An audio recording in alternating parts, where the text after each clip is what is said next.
Good morning, dear student. Today we will study fifth chapter of our honeycomb book, Quality.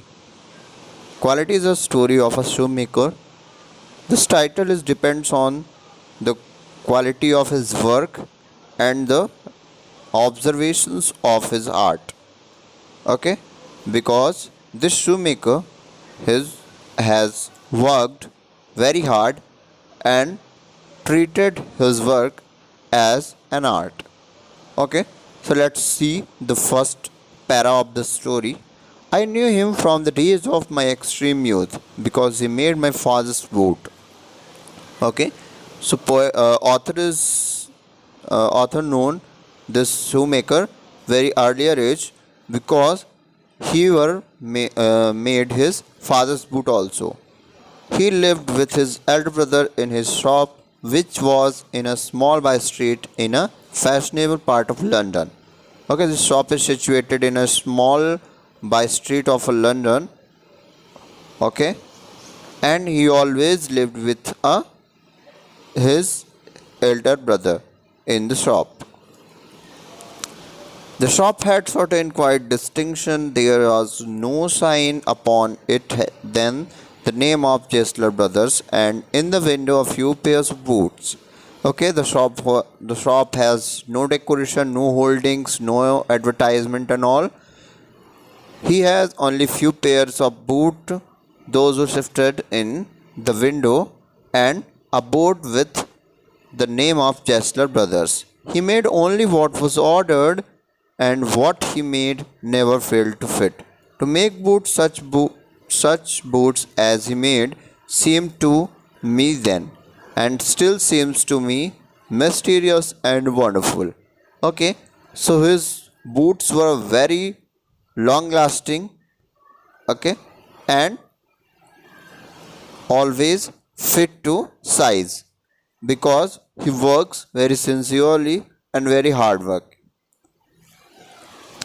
I remember well my shy remarks. One day while stretching out to him my youthful foot, isn't it awful hard to do, Mr. Jesler?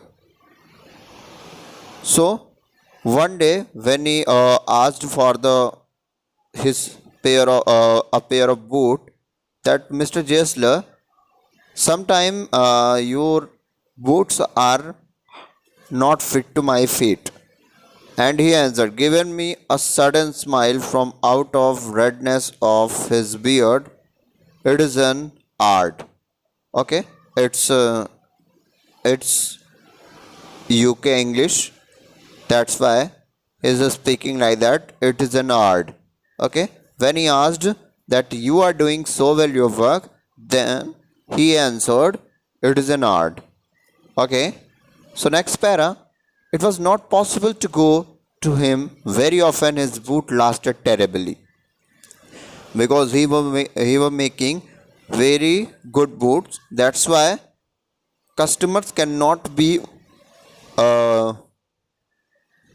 visit his shop frequently, having something beyond the temporary some essence of boot stitched into them.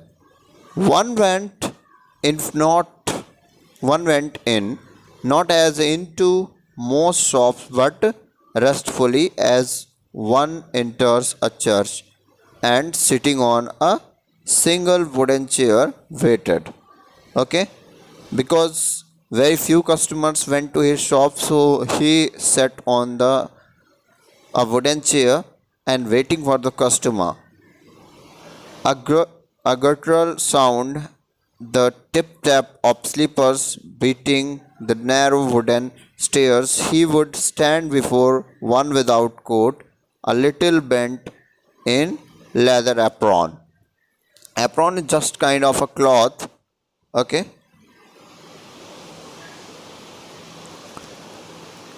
with sleeves turned back, blinking as if awakened from some dreams of boots.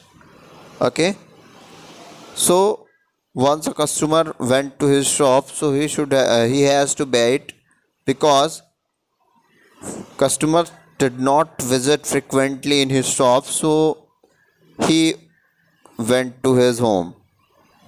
Then author was waiting for him and he came out with a ridiculous change.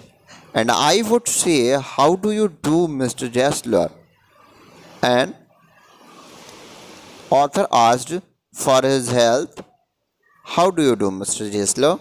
Could you make me a pair of Russian leather boots? He asked for a Russian leather boot. Without a work, he would leave me retiring whence he came or into the other portion of the shop. He did not answer anything, but he went to the other portion of shop, and I would continue in rest in wooden chair, inhaling the incense of his trade. Soon he would come back, holding in his hand a piece of gold brown leather. With eyes fixed on his wood, remark, "What a beautiful piece!" Okay, piece in the sense of piece. Okay, he bring a piece of leather, very good brown and golden leather. When I too had admired it, he would speak again. When do you want them? And I would answer, "Oh, as soon as you conveniently can." He asked me when I want the wood, but I answered, "When you can make it conveniently, according to your convenience." And he would say, "Tomorrow fortnight." He said me to come tomorrow and take it, or if were his elder brother, I'll ask my brother. Okay, and he told me condition also that if my elder brother is here, you may call me. Then I would murmur, "Thank you. Good morning, Mr. Jessler. Good morning." He would reply, still looking the leather off in his hand, and I was moved to the door. I would hear the tip tap of his slipper going up the stairs of his dreams of wood. Okay, so we will finish the story till here. More story we will discuss by tomorrow.